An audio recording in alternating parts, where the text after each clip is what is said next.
How do you eat that much food? 5 servings of vegetables per day, 3 servings of fruit? I have tips for you, but first I have to admit that low appetite is not my problem.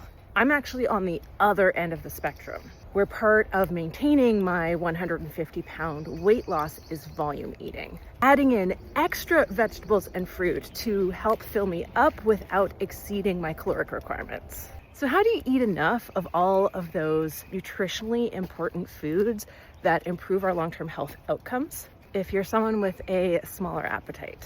Tip number 1 is making sure we are clear on what the goal is. A serving of vegetables is 1 cup measured raw and chopped, which is about the same volume as your fist. It's 2 cups for leafy greens, loosely packed, and all of those shrink down to about half a cup when cooked. So a serving is probably less than you think, but that brings me to tip number 2, which is to stick with mostly cooked vegetables since that's less volume to eat. 2.5 cups total throughout the day instead of 5 or more.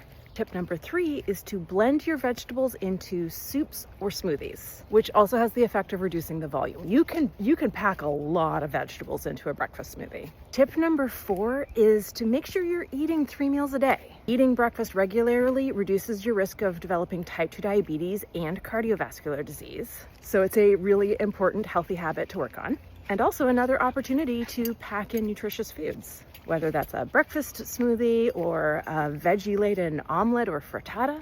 Or maybe breakfast is where you eat your fruit and then you focus vegetables on lunch and dinner. And if you have to go more than about 5 or 6 hours between meals, that's when it's good to have a snack, which is another opportunity for fruits and vegetables. Veggies and hummus, awesome snack. Whole piece of fruit, awesome snack. And that way you are spreading out your intake of these nutritionally important foods over more meals, so it's not so overwhelming at any individual meal. And tip number 5 is to do a satiety audit. Are you eating more than nutritionally necessary of other foods that are filling?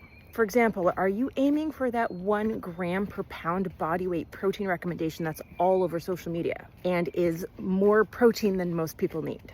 Somewhere between 0.5 gram and 0.75 gram per pound body weight is actually where the science is. So if you're filling up on protein foods, yeah, of course, there's not enough room left over for all of those vegetables. Or are you stuck in low carb diet mentality? So you're eating a lot of high fat foods. If that's the case, you may be getting more dietary fat than is optimal.